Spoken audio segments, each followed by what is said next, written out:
yaa ngi koy junj sànq président Macky Sall mbébét indiwaat fi poste premier ministre yaa ngi koy dugal si contexte pré-électoral bi nga xam ne si leen nekk nii war a jëm si local mais moom kuy wax da ngay sentir ne agenda moom moo dem ba changé mu war sa jiite Union africaine loolu ak yeneen mbir yu mu am ñu mu war a wéyal au niveau international mu dem ba xalaat ne war na mën a indi poste de premier ministre pour mu doxal ko yenn si ay tâches am est-ce que loolu tamit xel war koo mën a nangu. non xel mënu ko nangu parce que dafa juumoon mag nag boo juumee nanguwuloo ko maa tey lay doon mag mu juum te ne juumuma maa tey laa def parce que bi muy dindi poste premier ministre bi xam na ni moom mënul doxal parce que avec le premier ministre doxalul woon mu ne fast track lan mooy bilan au fast track est-ce que fast track bi tax na sénégalais yi am ndox. est-ce que tax na problème yi réglé wu. Covid bi ñëw na yeneen mbir ñëw. loolu tamit bokk na si li nga xam te ni moom moo gën a gàllankoor politique yi nga xam te moom la doon mëne. waaw bu la neexee nga layal ko loolu. mais sénégalais xam nañ ni Covid bi terewu ko jënd avion terewu ko dox ay soxlaam terewu ko continuer di def dépense yu mu doon def donc sénégalais xam nañ ni Covid bi terewu ko liggéey dafa mënul bëggul ni muy doxalee lay doxalee maintenant c'est un jeu politique dama yor suma man maa yor prérogative et puis aussi sénégalais yi bàyyi ko ci. yow ak keneen ngeen bàyyi ko ci parce que bu ngeen toogee ba jàpp ni président Macky Sall am na sañ-sañu heure bu ko neexee rek mu laal suñu constitution te du laaj kenn du jaar assemblée du laaj référendum te kenn dara du ko ci fekk les médias disent prérogative président la nit ñi ne non Sénégal kii moo ko may mais président Macky Sall amul droit di violer suñu constitution heure bu ko neexee bu ko defee en l'espace de même pas 1 an mu dellu si waat changé waat constitution bi. nit ñi ne non parce que prérogative am waaw prérogative modification am donc moom askan wi amul benn soxla laaj leen nan la ñu bëggee suñu réew dañ ko jox réew mi daal ci diggante bi ñu jàpp ne lépp lu ko neex mën na ko def Sénégal rek la am. bu doon France wala États-Unis amoo sañ-sañu même su fekkente ne yoon may na la ko nga tëb changer laal constitution à tout moment sans nga consulter ne serait-ce que symboliquement yaa am majorité assemblée au moins nga consulter assemblée bu fekkente ne defoo référendum mais à tout moment. tey dama bëgg dindi poste premier ministre suba dama koy delloo après gannaaw suba dama koy dindiwaat xam nga ñun sénégalais ñun ak sénégalais dañoo toll foo xam ni dañu jàpp ne président Macky Sall ay la yéwén am na deuxième mandat pare na lu ko neex na doxal fii ba muy wàcc.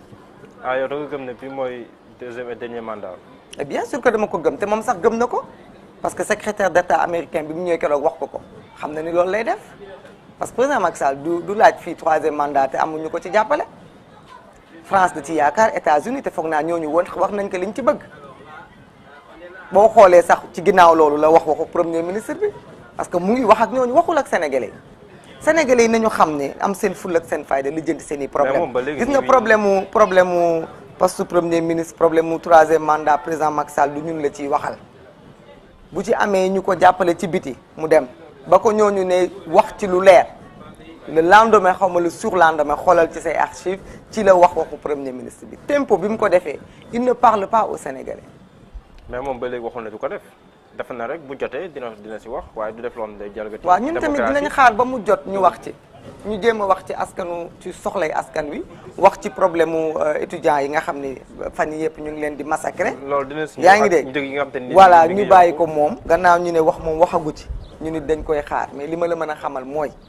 troisième mandat troisième candidature ak troisième mandat lu mën a am mënta am ci réew mi te président Macky Sall xam na ko ni ñu ko xamee ñun moom noonu la ko xamee fi ne ni kay li muy wut mooy kan mooy dauphin wam kan lay remplacer kan lay naxee kan lay jouer tout ça ça n'engage que lui le citoyen ce qui l'engage c'est d'attendre mu jugee si koo xam ne ni si ku jégi la nekk jamono ji rien ne peut nous surprendre vu ni mu def ak Idrissa Seck rien ne peut nous surprendre ku nekk ak sa dignité mën na nekk sénégalais mën na nekk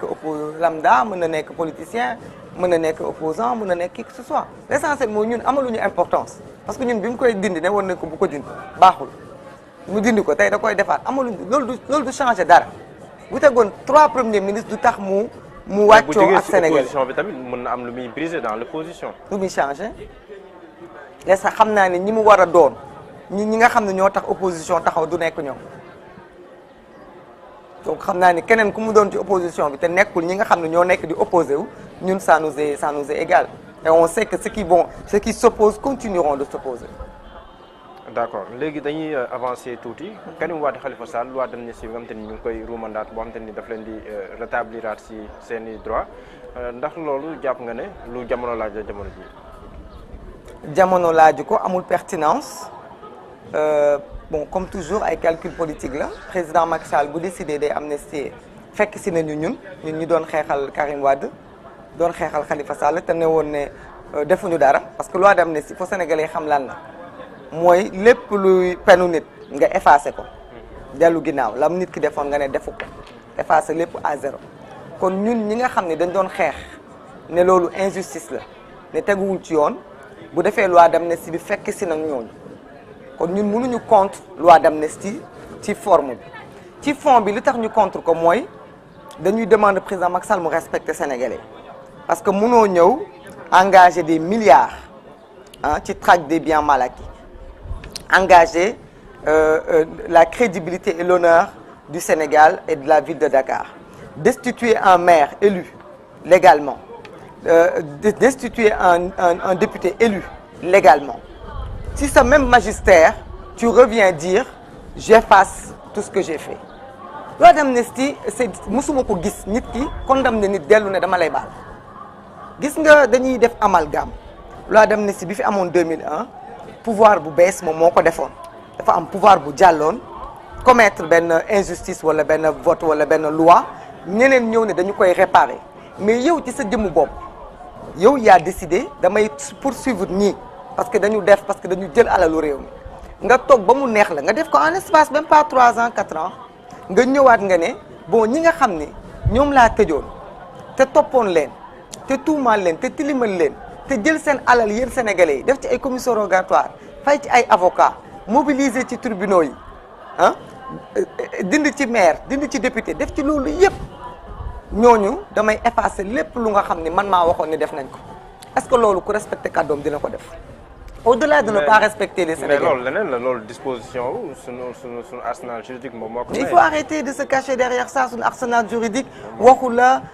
xoolal nit ba mu neex la nga ne ko coupable la après am nga sañ-sañu toogaat ba mu neex ko nga baal ko.